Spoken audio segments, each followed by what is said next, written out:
भारत में एक छोटा सा गांव था। गांव में नदी थी और नदी के किनारे घने पेड़ थे।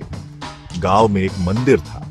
गांव के लोग पूरे दिन खेत में काम करते थे और शाम को मंदिर में प्रार्थना करते थे। उसे मन को शांति मिलती थी।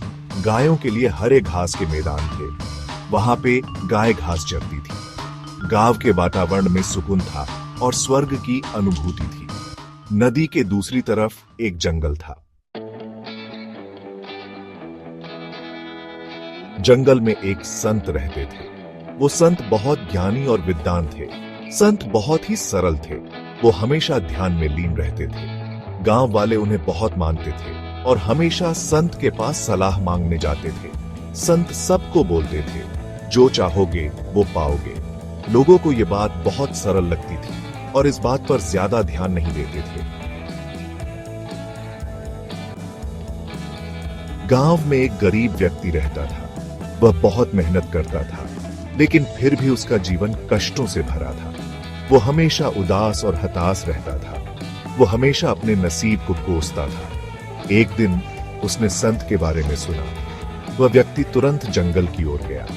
संत को ढूंढकर उसने अपने दुखों के बारे में बताया।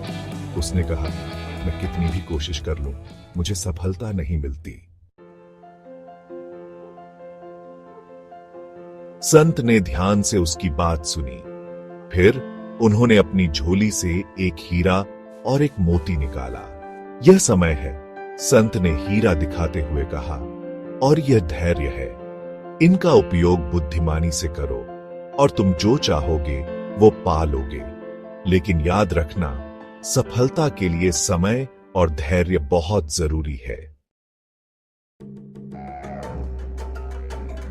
व्यक्ति ने संत का धन्यवाद किया और खुशी से घर लौट आया। उसने संत की बातों को अपने दिल में बसा लिया। उसने कड़ी मेहनत जारी रखी और धीरे धीरे उसकी किस्मत बदलने लगी। संत ने उसे सफलता का असली रहस्य बताया था। समय और धैर्य ही सफलता की असली कुंजी है।